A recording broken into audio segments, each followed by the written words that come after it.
خواجہ قطب الدین صاحب پہ بھی الزام لگتے رہے. ایک الزام یہ بھی لگا کہ قریب چلے گئے. ہوا کیا؟ جب بادشاہ مرید ہوا تو کہنے لگا حضرت جی میں نے بادشاہی نہیں کرنی, میں نے اب خانقاہ میں رہنا ہے. تو فرمایا بیٹا تو چھوڑ دے گا تو کوئی ظالم بیٹھ جائے گا. تو حضور پھر کیا حکم ہے؟ فرمانے لگے تو نے کرنی ہے. تو کہا حضور آپ وہ کہاں ہوتے ہیں, میں کہاں ہوتا ہوں, دل ہی نہیں لگتا. تو آپ فرمانے لگے میں ڈیرا اٹھا کے تیرے قریب لے آتا ہوں. خواجہ صاحب 1 کلومیٹر کے فاصلے پر ڈیرا اٹھا کے لے آئے. فرمانے لگے میں تیری تربیت کرتا رہوں گا, تو مخلوق کا بھلا کرتے رہنا. صلی اللہ علیہ, تو حضور کی امت کا اللہ اکبر. وہ قریب, اس وقت بھی لوگوں نے بڑی باتیں کی کہ دیکھو جی بادشاہ تھا نا تو پیر صاحب بھی نیڑے آ گئے. لوگ دیکھتے نہیں کہ اصل بات کیا ہے. خیر وقت گزر گیا, بادشاہی مرید ہو گیا, تو پھر دلی سارے میں اسلام, اتنا عدل انصاف, ہندوؤں کو بات پسند نہ آئی. انہوں نے کچھ مسلمان خرید لیے. سلطان شمس الدین التمش بیٹھا ہے دربار میں, جاگ رہے ہیں نا آپ لوگ, سب کہیے صلی اللہ علیہ. بڑی غور سے سننے والی بات. ایک دن سلطان شمس الدین تمش دربار میں بیٹھا ہے, قاضی عدالت بھی بیٹھے ہیں, مقدمات سنے جا رہے ہیں. باہر سے رونے کی آواز آنے لگی, چیخنے چلانے کی. بی بی بیان کر رہی, کیا ہو گیا کیا ہو گیا. وہ ٹال لگے ہوتے تھے بادشاہوں کے, وہ بجنے لگے, زور ہونے لگا. بادشاہ نے کہا اس فریادی کو جلدی بلاؤ. وہ اندر عورت آئی تو چیخ چیخ کے رو رو کے اس نے اپنے کپڑے پھاڑ پھاڑ کے, برا حال, 2 مہینے کا بچہ. لوگ اس کی آہو زاری پر اس کی طرف متوجہ. بی بی کیا ہوا, پانی پلاؤ بٹھاؤ, کیا ہو گیا. کہنے لگی لٹ گئی, عزت برباد ہو گئی, تباہ کر دی گئی. میں کیا ہوا؟ کہنے لگی بادشاہ ایک شخص میرا غیر شرعی خامند بنا, پھر مجھے حمل ہوا, پھر میری گود میں یہ بچہ ہے 2 مہینے کا. اب گئی ہوں تو وہ کہتا ہے کہ میرا تو تیرے سے تعلق ہی کوئی نہیں. بادشاہ کہنے لگے یہ سلطان شمس الدین تمش کی جگہ ہے, اور میں نے رسول اللہ صلی اللہ علیہ وسلم کے دین کے مطابق حکومت استوار کی ہے. کون ہے جو تیرے ساتھ؟ ابھی گردن نہ کاٹ دوں گا, بات کر کون ہے. کہنے لگی تو کچھ بھی نہیں کرے گا, کوئی کچھ نہیں کر سکتا. لوگ کلمے چھوڑ کے بیٹھ گئے, توجہ ادھر ہو گئی. پراپوگنڈے بڑا اثر کرتے ہیں معاشرے پہ. رنگ ایسا عجیب ہے, انداز ایسا عجیب ہے. فرمایا بات تو کر. اس عورت کی آواز گونجی تو حالات ہی خراب ہو گئے. کہنے لگی بادشاہ حوصلہ پیدا کر سننے کا. کہا تو بات کر. کہنے لگی میرے گود میں جو بچہ ہے یہ قطب الدین بختیار کاکی کا ہے, یہ تیرے پیر کی ناجائز اولاد ہے. اٹھاؤ, پروفیسر سلیم چشتی نے PhD کی ہے, وہ لکھ رہے ہیں اس واقعے کو. تیرے پیر کا ناجائز بچہ ہے. ہاتھ کانپنے لگے بادشاہ کے. کہنے لگے یا اللہ کبھی تو قیامت برپا کر دے تو معاملہ ٹھیک ہو جائے, میں تیری زبان کھینچ دوں گا تیری گردن. تو نے بات کیسے کی؟ کہنے لگی میں نے کہا تھا نا تیرے اندر حوصلہ نہیں, میری عزت تار تار ہو گئی اور تو پیر بچا رہا ہے. اللہ اکبر. سلطان شمس الدین تمش آسمان کی طرف دیکھ کے کہنے لگے مولا مجھ مجرم کو جس کی برکت سے اٹھا کے تو نے مسجد میں پہنچایا, آج مجھے تو نے کس امتحان میں ڈال دیا. یہ کیا رنگ تو نے زندگی کا بنایا ہے. کہنے لگی بلا اسے, اڑا اب گردن. اللہ اکبر. خواجہ قطب الدین بختیار کاکی, ذرا اس جگہ پہ اپنے آپ کو کھڑا کر کے دیکھ میرے دوست. جو شخص دلی کے بازار میں نکلے تو دکانیں بند ہو جائیں, عورتیں گھروں میں گھس جائیں, جس کے نام پر چرچے ہوں دین کے, وہ شخص لاٹھی ٹکاتا ٹکاتا. عرس منانے آسان ہے, ڈھول ڈمکے کر کے گھروں کو جانا آسان ہے, پر ذرا ان کی راہوں کا مسافر تو بن انہوں نے انداز کیا اختیار کیا ہے. حضرت خواجہ قطب الدین بختیار کاکی, خبر پھیل گئی. اتنی شہرت پاکیزگی کی نہیں ہوئی تھی جتنی اس جرم کی ہوئی. لاٹھی ٹکاتے ٹکاتے جب پہنچے نا بادشاہ کے دربار میں, بادشاہ اٹھنے لگا, قاضی اٹھنے لگا, لوگ اٹھنے لگے, تو قطب الدین بختیار کاکی کی آنکھوں میں آنسو آئے. مانے لگے بیٹو بیٹھ جاؤ, آج میں پیر بن کے نہیں آیا, میں مجرم بن کے آیا. اور کہا میرے مالک کا انصاف بھی دیکھو, دلی کا پیر آج دلی کی عدالت میں اپنے نا کردہ جرم کی صفائی دینے آیا ہے. بڑی لاٹھی پہ ٹیک لگائی. دلی کی گلیاں بھی روتی ہیں کہ یہ کیا رنگ, اللہ یہ تیرا کیا رنگ ہے.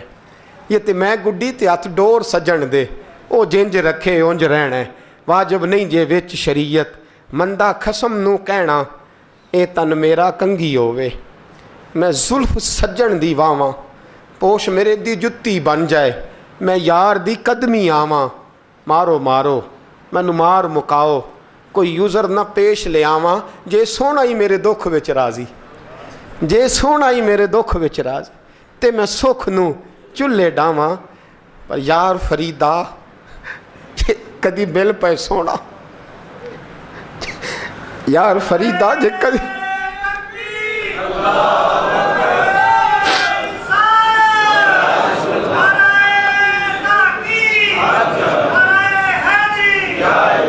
ਜੇ ਕਦੀ ਮਿਲ ਪਏ ਸੋਹਣਾ, ਬਸ ਉਹਨੂੰ ਰੋ ਰੋ ਹਾਲ ਸੁਣਾਵਾਂ। ਟੇਕ ਲਗਾਈ ਹੈ,